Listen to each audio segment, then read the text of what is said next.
Episode 21 of New and Noteworthy. Hey, this is Jessica Sittimer from Finding Happily Ever After podcast, and you are listening to Dave Westwood on New and Noteworthy. Are you ready to experience the future?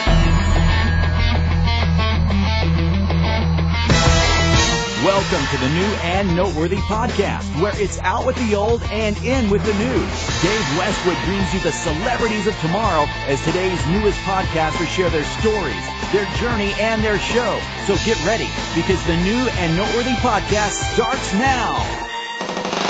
Welcome to episode 22 of New and Noteworthy. Today's episode is really going to be a fun one. My guests are Chad and Kim of the Hot Girl and That Guy podcast, which if you've never heard it, it's a little raunchy, definitely not PG-13, but nonetheless really fun. This is definitely a different type of interview. I pretty much just sit back, let them take over, which is cool because it was a real fun time, and hopefully that translates through on the podcast. There's actually a lot of stuff that didn't make air that's even funnier. Maybe if we have an outtake show, we can present that at a later time. And if you like this show, if you like the content, don't forget to make sure you head over to iTunes, leave us an honest review. Also, check out our Facebook page at facebook.com/newandnoteworthy. And you can also follow me on Twitter at Questwood. So without further ado, let's get to the interview with Chad and Kim. My guests are the host of the Hot Girl and That Guy podcast, which can be heard live at 10 p.m. Eastern every Monday night on TuneIn Radio and on their website at hotgirlthatguy.com. So Chad is That Guy and Kimberly is the Hot Girl. Welcome to the show. Thank you. Hey, Dave. Actually, sometimes Chad's the hot girl, you know. Because I get confused sometimes. He does. When I do the intro. Trying to sound like that. Yes. So. And then I gotta be that guy, and it's like, wah, wah. I have to keep my composure through this, Yes. you realize. Yes, right? absolutely. Do we? This is serious. This is serious business. You guys are fine. You can do whatever you want. Okay, good. So it's an open forum. Tell me what the podcast is all about, because you guys are doing this live. It's a little bit different than what I'm used to doing. Give me a rundown. Chad. You're going to throw this on me? Okay. It's nice here under the bus. I don't mind. The whole podcast just came about as a conversation, and it's I had an old podcast, and Kim was a recurrent guest. She was my go-to when I couldn't find anybody else. Sorry, Kim. Not by choice. Not by choice. And one night we just had this. I needed to pre-record a show. I couldn't do it live that week and the upcoming week, and we sat down one weekend and recorded, and we went about 3 hours, I think, that night. Marathon. It was. And somewhere in there, you said, we need to do a show together. And we did. Biggest mistake of my life. Oh, come on now. So for me, it's kind of a therapeutic thing. But we try and keep it as a conversation podcast. I know the days are gone of the shows about nothing. We're not selling and shelling things out. We're not trying to save the world. It's therapy for us. It's a good time to be had. We like to laugh and make fun of pop culture. That's our biggest target. And recently Canada. But, Yay, Canada. But, we get together every Monday night for our weekly therapy session and let everybody listen in. I was in a pretty dark place when we started doing the show, and I'm much happier now. I took a break. I took a break for a little bit. I forget. I think I was doing a show or something, and I had taken a break, and it was just so nice to come back because I had missed you. Yeah, you had. My buddy. She's a community theater actress. Now, it's funny that you mentioned that because Kimberly, you live in California. Yeah. Chad, you live pretty close to me down in Delaware. Yeah. The two of you are doing this podcast, but you've never met. Yes, that is correct. Nope. So. I mean, you kind of talked about how you did the podcast, but how did you connect in the first place? I think it's because we haven't met. The whole show's done in December. Well, first impression thing is, I told Chad he's going to come and visit in December, and we're going to see each other face to face. You know, we've seen each other on Skype.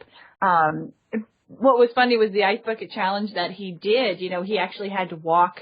He videoed it, obviously, he had to walk from the video to where the ice bucket was, and I was like, oh, that's how he walks. You know, but it has been odd.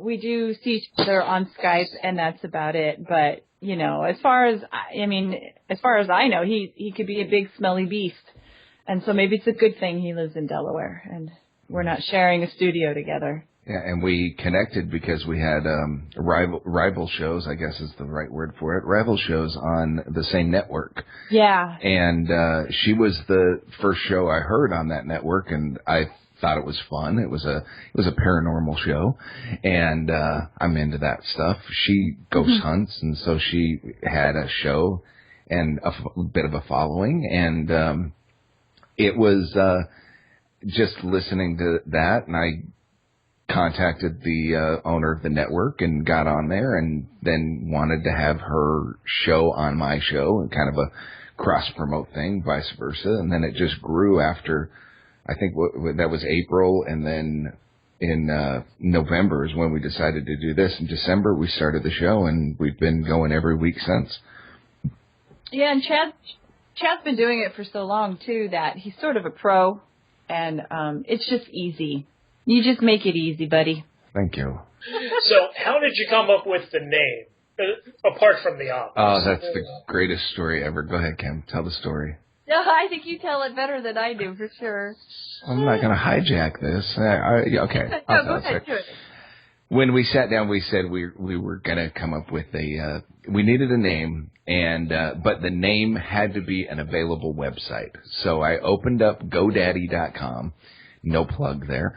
But no money being exchanged for that. And we were on the phone together during this moment. So yeah, and she said, what about Kim and Chad? And I was like, okay, well, we brought it up, and Kim and Chad wasn't available, surprisingly. And so we looked for Kim, Chad and Kim, and then I went to other suggestions. And this is a 45-minute, maybe an hour conversation, and we go to the other suggestions. First one that pops up is Chad, Kim, and Brian, which became the running joke that that was going to be the name of the show, Chad, Kim, and Brian. And anybody we had on the show, we were going to call Brian. Yeah, and that was going to be our gimmick. Mm-hmm. And we went back and forth for an hour on this. And finally she says, I don't care. I don't care as long as I can be the hot girl. And I said, oh, and who am I going to be, that guy?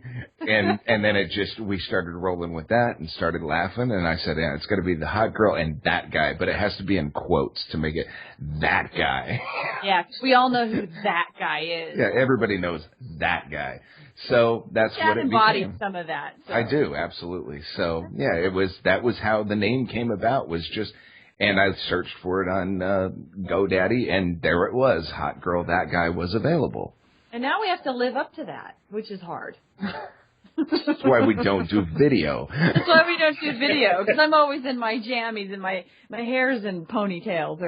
Because the hot girl, that's just not going to happen every Monday night. Now, you guys do this show live. I mean, we're doing this recorded. Whatever we say, I can edit out or not edit out.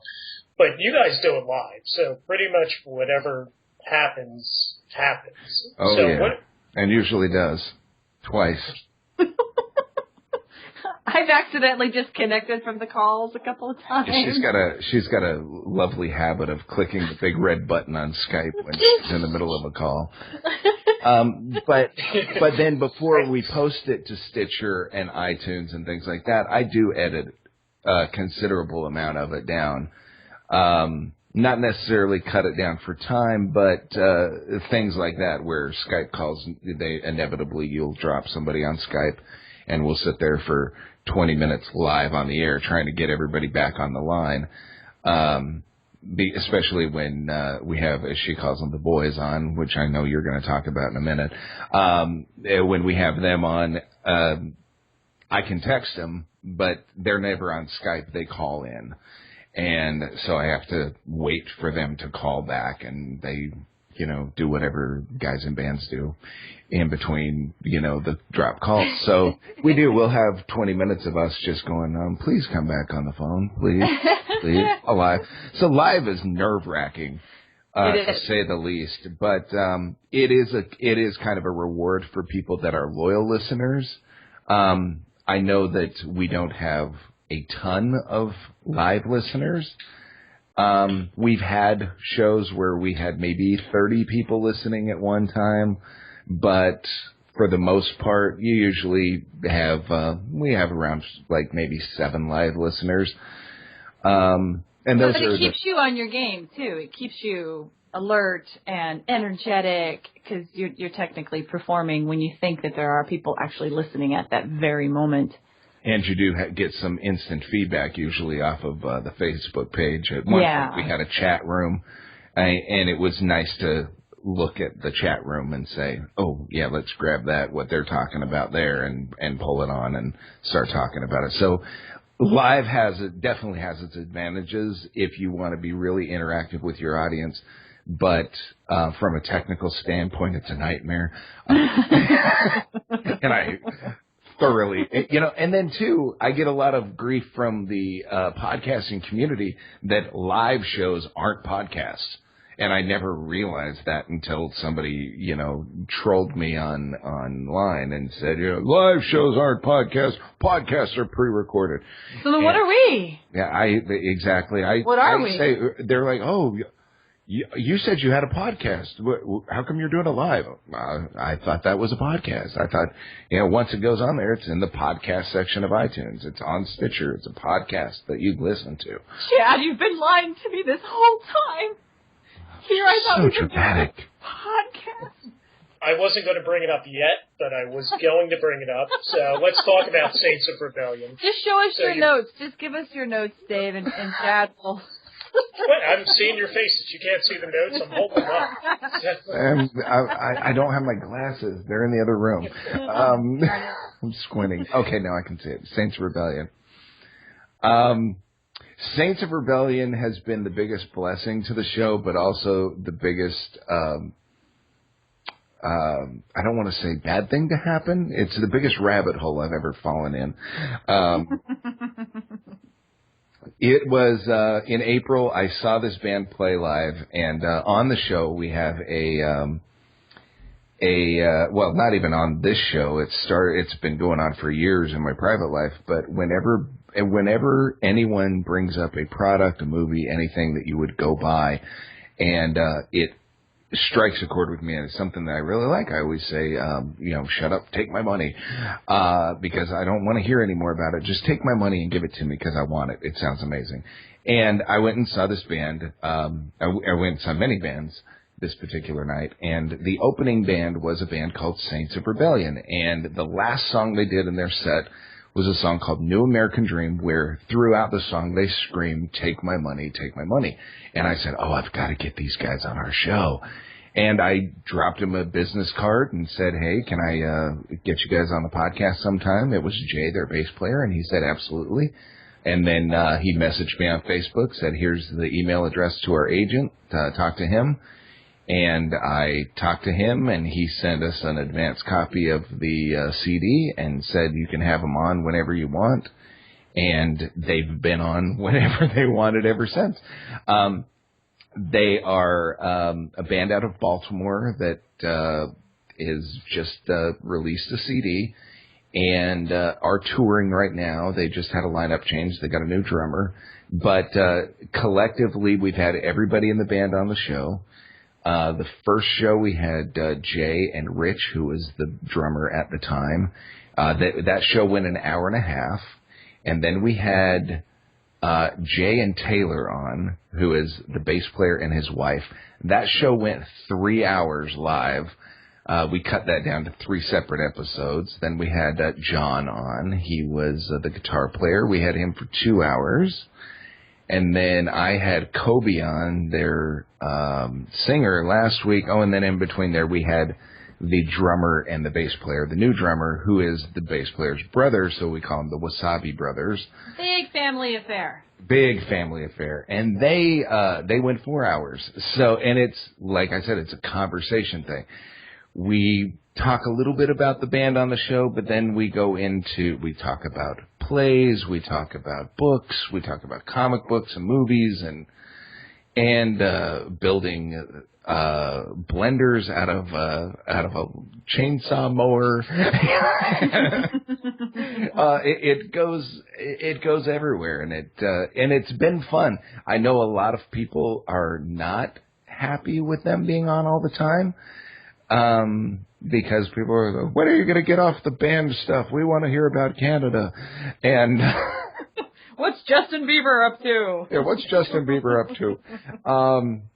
And I always go into my old man voice for them. Why is that Justin Bieber not on there anymore? Well, next week he's going to be on a lot. Oh boy, is he going to be on a lot next week. Thank you. You guys do talk about Justin Bieber. Yes. Quite a bit. Yes, he's a very content entertaining. generator. Yes, he is. As long as if we had done the show a year ago, it would have been Amanda Bynes. We love pop culture and celebrity news because they just do the stupidest things. And we have tried so many times, Kim, haven't we not, to try and get a format to the show. And it never works for us. Yep. Some people have great formatted shows.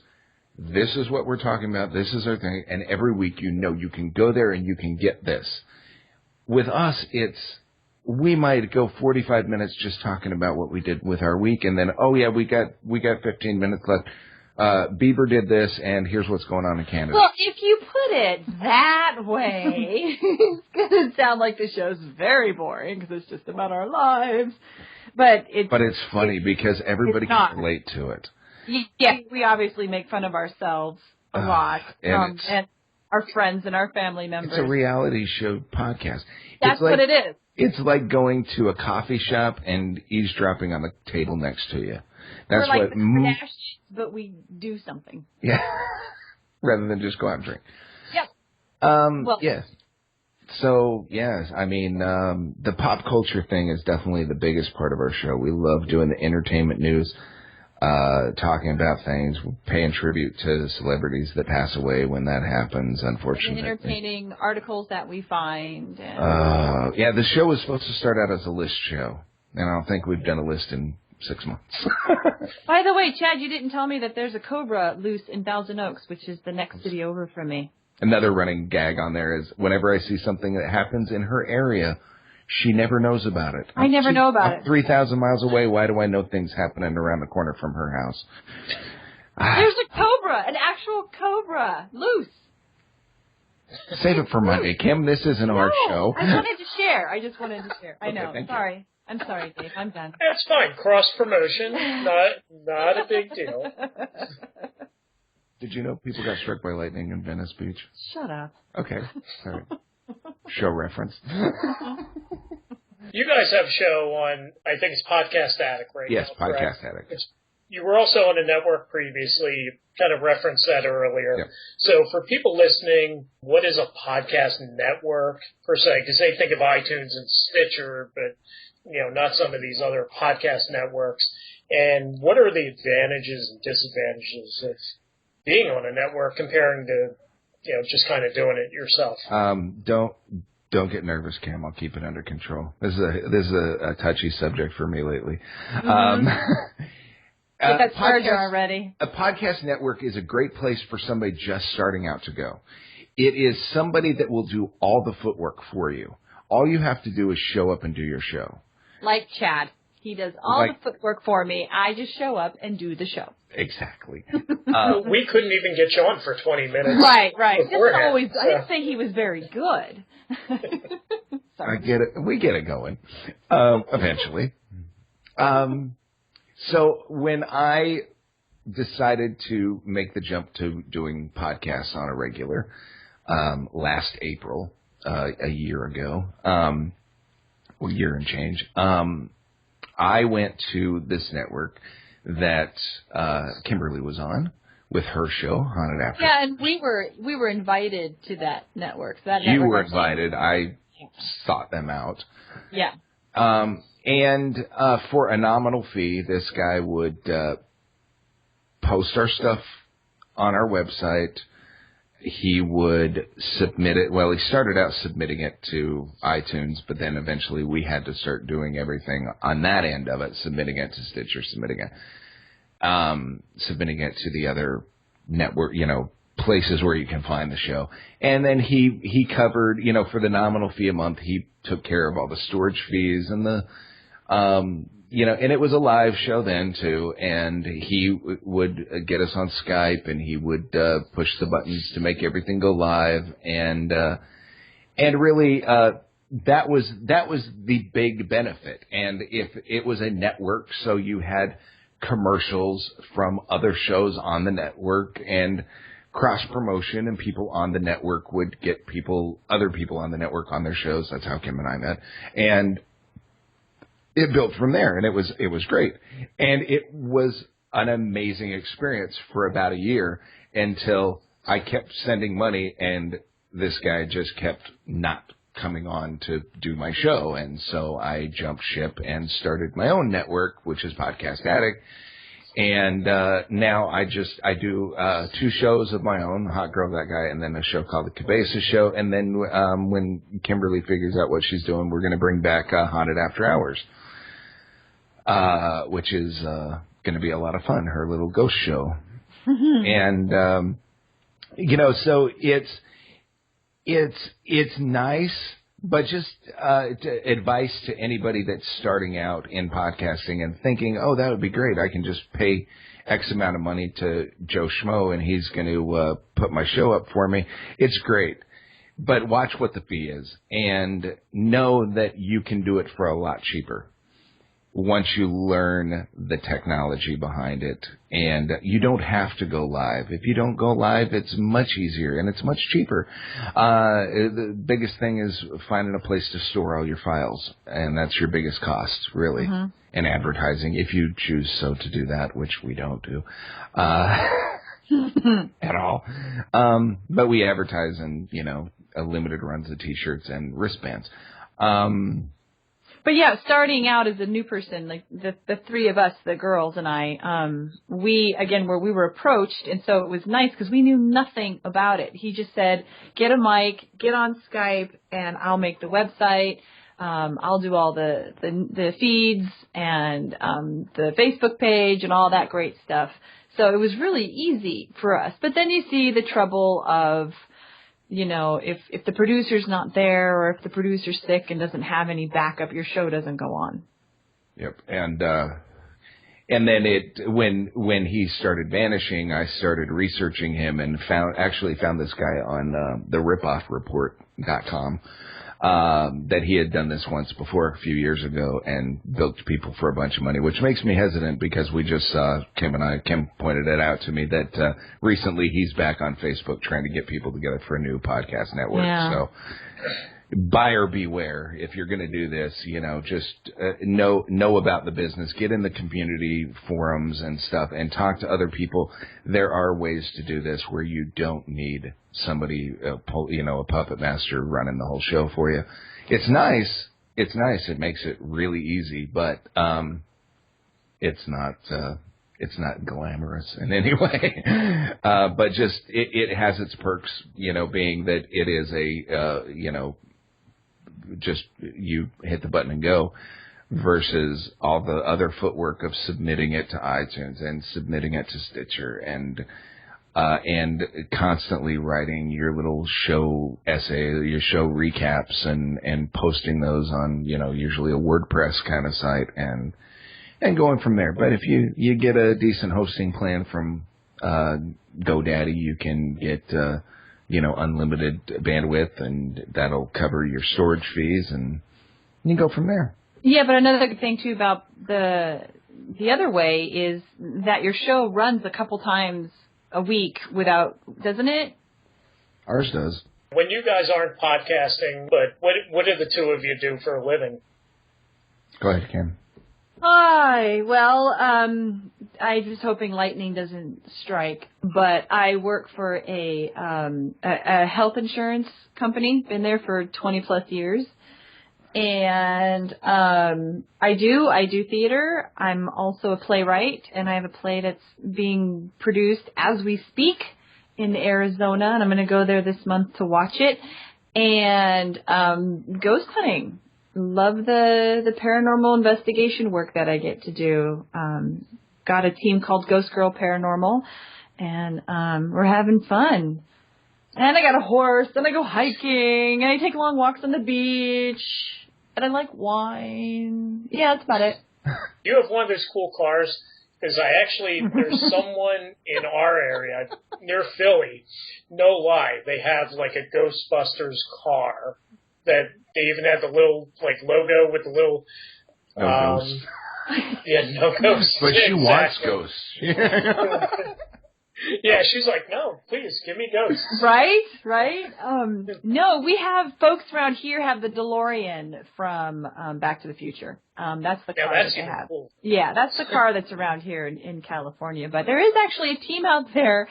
I don't know if they're called Ghostbusters, but they might be a paranormal team, and they dress like that.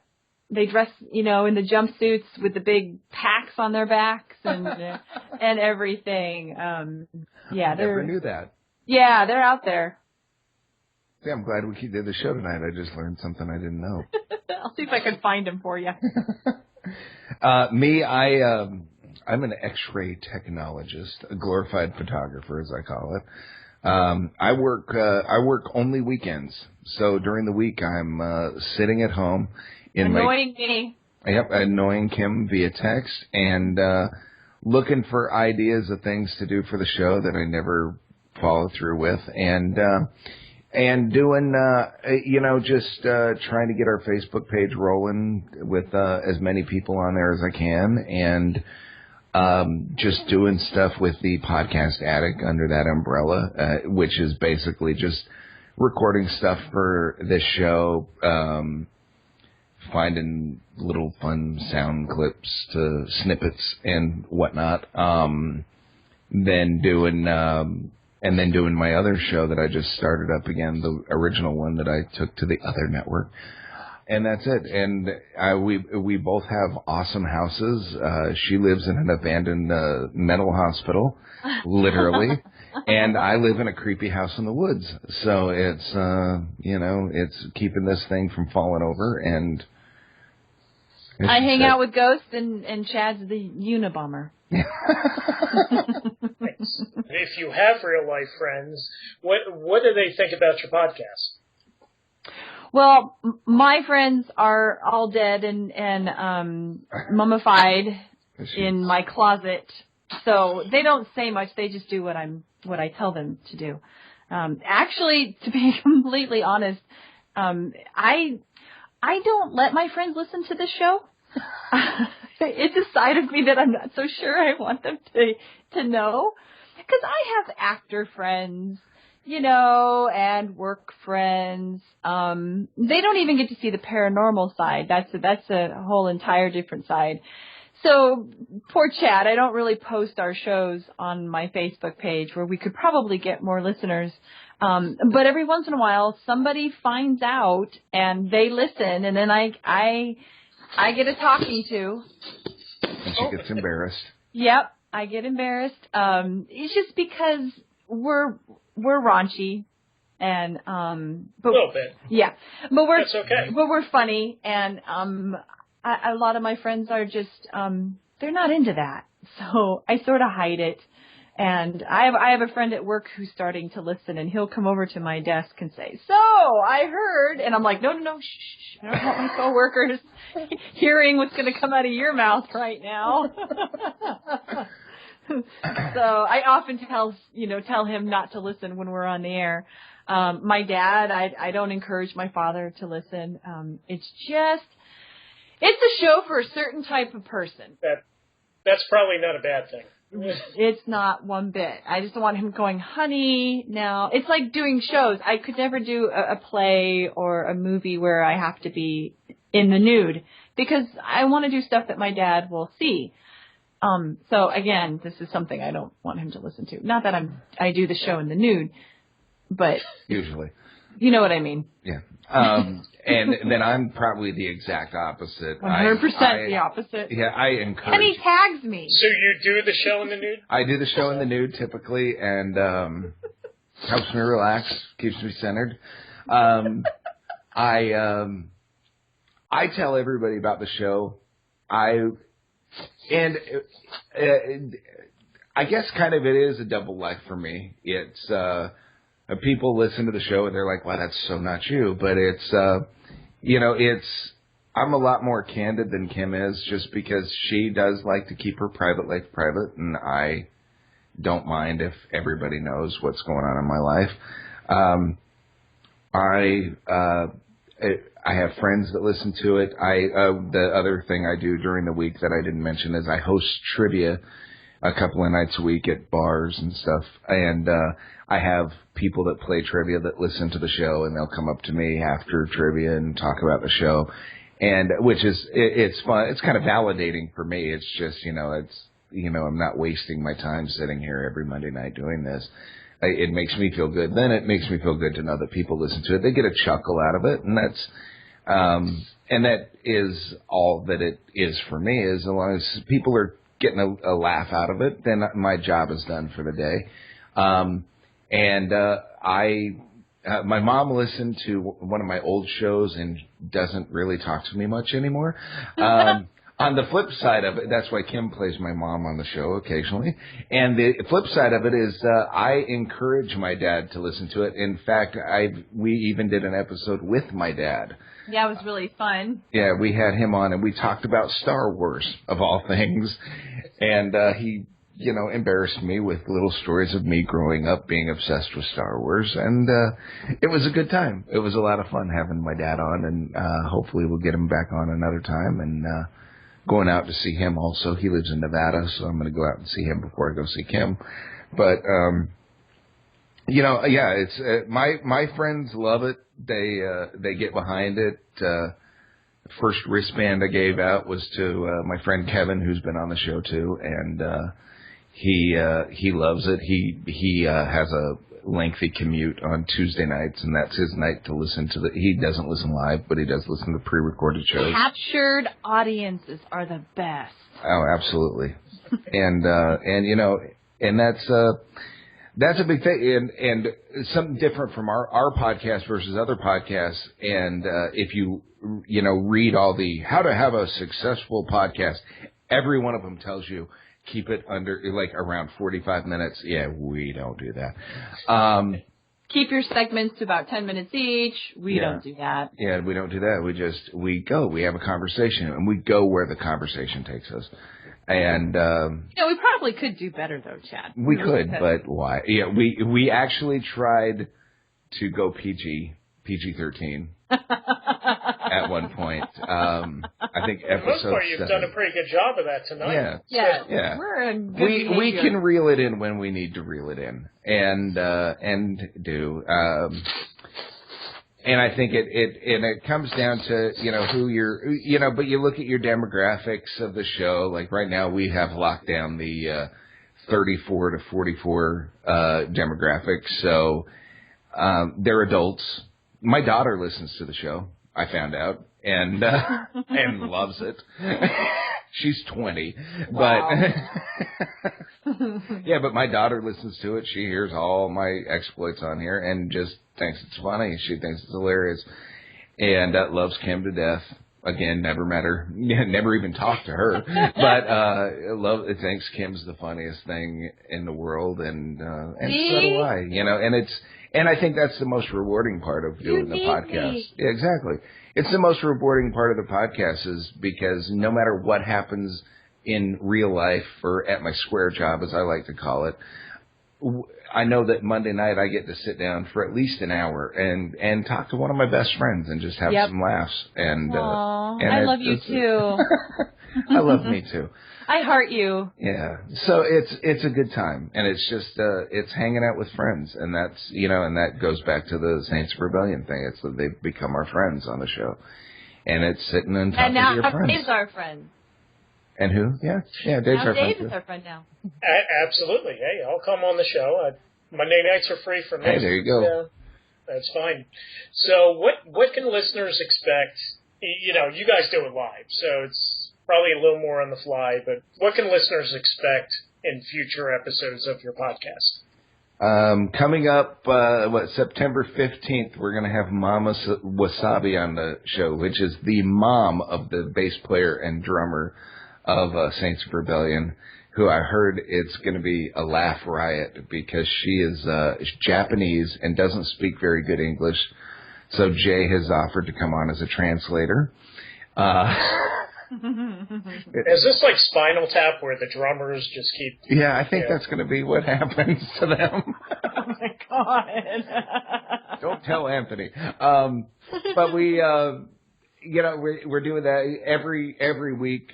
We do Scan BC News, which is police reports from British Columbia, Canada, which is a recurring segment. That is guaranteed every week. You'll hear that. Justin Bieber when he's being a douchebag. Yes, when he's bad, we reel him in, and that's pretty much every week. Yep, right? He had a couple of slow weeks, but he just got rested again, so that'll be a good episode on Monday. That's our boy. Yeah, it's our boy, and then other than that, it's just we talk about the things we love and the things going on in the world, especially entertainment. Shark Week was a big one for us because Kim's obsessed with Shark Week, and. Yeah, it's planned shows. Like I said, we've got one that's booked out right now. We've got a couple that are lined up. I know we have another one that I'm trying to lock down right now that is a person that listens to the show and also met through Saints of Rebellion. But it's a young lady who is battling cancer right now, and she is probably the most inspirational person I've ever seen on Facebook, and I've talked to Kim about locking her in for a show and just talk about her struggles with cancer and her fight, and if we can make her laugh during it, that's an added bonus. She is very funny about the things she says on Facebook and stuff. So, we throw it out to the listeners. The nice thing about having a live show, if we're so inclined, we could have our listeners call in, but I have issues with that. Oh, that sounds scary. We have issues just calling each other. And it's, yeah, we do occasionally. I said, I did radio for a while before and did talk radio, and I hated when callers would call in because I always said that I hate callers, but I love listeners. Because listeners don't call, they listen. And the callers don't listen, they just call because they want to be on the radio. And that's why I don't want to take calls on our live shows. We're fully equipped to, but we just never do because of that issue. Because you'll get the people that are like, hey, Kim, take off your shirt, And I'm like, okay, there, how was that? Yeah, how's that for you? And it's... We actually, before Podcast Addict started, do you remember this, Kim? We did it one night. It was a nightmare. We tried Blog Talk Radio, which is another one of those. Low, it's not a network, but it's for X price, you can get on there and pretty much you hit play and you go and you do your show. It connects with Skype. It broadcasts you live and you go and it gives you a chat room.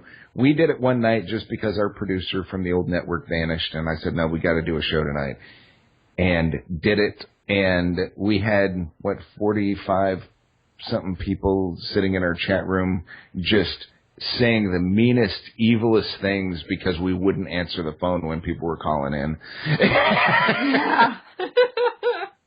And so it's, you get that when you go to a place like Blog Talk, because a lot of people, I see a lot of new podcasts that start out doing Blog Talk and then eventually go elsewhere because it's a brutal thing. There are trolls that just sit in Blog Talk and just rip, crap on your dreams of doing a podcast. It's, I don't need that. I just want to do this and have fun with my friend and tell stories and make fun of stuff and have a good time. Yeah. And there's no fun in that when people... We don't need people crapping on us. Yeah. Tell us where we can find you, find the show. No. I don't know where we are. I just come in on Monday and look pretty. HotGirlThatGuy.com is the website. We are on TuneIn under the Podcast Addict umbrella. That's how you can listen to the live show. You can also, there's a link on our website. The easiest way to find us is on the website. It's got links to everything. But we're on the Facebook and the Twitter. The Facebook. Yeah, I said once I hit 40, everything became the Walmart, the Facebook. So we're on Facebook at Hot Girl That Guy, and Twitter, all the same, I think. Yeah, and we're always there. We're always listening. I love feedback. Love some feedback, and I highly encourage everybody to go out and do a podcast, because this is the Wild West right now as far as broadcasting goes. Nobody controls it. Nobody regulates it. And, anybody with a phone can do a podcast. Anybody with any kind of microphone really can do a podcast. Might not be a high quality one, but it's a podcast all the same. You can get your feelings out there, and, and just, it's that basic human necessity to be heard. And you just get out there, record your podcast, and throw it up there for the masses to listen to. Get your friends on there. Get your family on there. Like I said, get your dad on there. I know my dad's not going to be around forever, but I've got that now forever. I've got that recording of him and Kim talking about Star Wars, and no matter what happens with him, I'll always have that to go back to and listen to.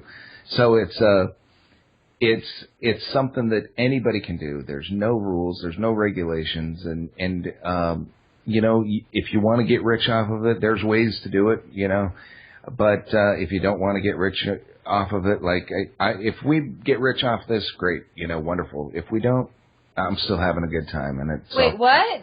We can get paid? What? We can get rich off of this? Allegedly. What? Please make that happen. It's just leaving it to you to do all the work. Oh, of course, of course. See, I mean, if a couple schlubs like us can do a show, then anybody can do a show. Ain't that the truth? And we do it every week, and we don't do it for money or listeners. No, I'm kidding. Well, we will if you want to give us some money or listeners. We'll take it. But it's a good time. I'm a huge Kevin Smith fan, and he's got a slew of podcasts, and almost every one of them he encourages people to go out and do a podcast, and I love that. I love that everybody has every person out there, even if you say, "Oh, my life's boring," everybody is a great content generator out there. Anybody can do it, and it doesn't have to be about anything. It helps definitely if your podcast is about something, but even if you just love growing ferns, do a podcast about how to grow a fern, and people, there's somebody out there that'll listen to it, and somebody's grandmother. But, if you like to weave baskets, you get on there and tell us how to weave a basket. I'll listen to it at least once. I highly encourage everybody to do a podcast. It's the most fun you'll ever have doing a podcast. A lot of work. It's a lot of work, but it's so rewarding in the end when you listen back to the playback of it, and Kim doesn't do that, but I do. Have you ever listened to any of our episodes that you're in? Oh, that I'm in? I listened to the ones I've missed. Yeah. Yes, I listened to the drunk one when you were wasted and I was sober. I listened. Which one? Every Monday night. No. We had one. I had a particularly bad week, and I sat down with a box of wine, and I almost finished a whole box of wine in the span of an hour and a half, and it got really ugly at the end. But I'll tell you what, it's the most amazing episode to listen back to, because I can hear myself get drunk. How many people can say they've actually listened to themselves get drunk? And you hear the speech starting to slur, and the thoughts start to become more focused, because for some reason I got more channeled when I I got more centered. It's like Dr. Johnny Fever with the drunk test. Oh, yes. Of course, we're the only three that would probably get that reference, but we're in the age range for it. Pretty much. Yep. But no, and you need decent equipment. You don't need $1 million worth of equipment. I got a little studio set up in my spare bedroom, and because he's a nerd. Yeah, and hey, I got divorced 3 years ago, so I've got nothing but time on my hands, and I can afford to do this. I've got a decent job, decent square job that affords me the opportunity to do this, and Kim's got an office with a computer and a microphone, so she can do it, and we have a good time with it, and the people that listen that talk to us, that speak to us after listening, they seem to have a good time too. The numbers climb every week. Every week I watch the numbers, and every week, every episode gets bigger and bigger, more unique views versus regular downloads. And on Stitcher, where they've got their now where you can see the matrix of your show, people are listening longer, and they say that the average person listens to a show 20 minutes, and that's a radio thing too. 20 minutes is the longest people listen to something. But we have a majority of the people that listen to the whole show, so that's encouraging to us and encouraging to me at least. And so it's watch your numbers, and if you have shows that tank, figure out what you did on the show that was different, and steer around that and bring things back in. And I mean, I haven't been, I was a little shy for a while, but I'll say to Kim, it's like, okay, well, let's not do that anymore. And she comes to me, it's like, can we get the band guys off the show for a little while? And Yeah, what? we got it with the band already. No, she has a good time when they're on there, but we also have a good time when they're not around. And I love those guys. Yeah, they're fun. That's why she's been off the last couple of weeks, right? No. But it's nice that they're at my beck and call now, where I can say, hey, Kim's got a stomach bug. Can one of you guys come on? And they're quick to jump on and promote their band, and then just have some chuckles and have a good time. It's if you listen to the shows when we do have the band on, with the exception of the first one we did where it was Jay and Rich, that was all about the band. But the more recent ones, we'll talk about the band for maybe 15, 20 minutes, and then the rest of it is just wherever the conversation takes us. And so it's, the band guys are on there, but it really isn't. They love coming on the show because it's not a typical band interview. It's like, so tell me about your influences. What's on your iPod? It's, what books do you read? And what reality shows do you watch? And why would you watch that? It's, yes, we're going to judge you. We'll judge you. It's fun. Bottom line, it's a good time. That's the best reason to listen is for that, and get a chuckle or two, or 5 or 6, who knows. Find out what's going on with the Scan BC, and that's it. That's what we do. That's how we do it. Well, I think you said it. You covered it. There you go. So no last words for you, Kim? Okay. Dad, don't turn off your radio. Dad, you can listen to this one. Chad, Kimberly, Hot Girl, and ThatGuy.com. Tune in radio every Monday night. So make sure you listen to them because they are seriously entertaining. Thanks a lot for being part of the show tonight. We appreciate it. Thank you. It was so sweet. We'll have you on next time. Sounds good. Do it again. Thanks. New and Noteworthy is brought to you by. If you're looking for affordable, reliable web hosting, look no further than Bluehost. Hosting plans start at $3.95 per month, and with one-click WordPress integration, there's no easier way to get your website up and running. Go to newandnoteworthy.net/Bluehost or click the Bluehost banner on our website to get started. been listening to New and Noteworthy. To get show notes for today's episode, along with other great resources, go to newandnoteworthy.net. You can also connect with the show at the New and Noteworthy page on Facebook or follow Dave on Twitter at Q Westwood. And if you like today's episode, don't forget to subscribe to the show and leave a review on iTunes or Stitcher.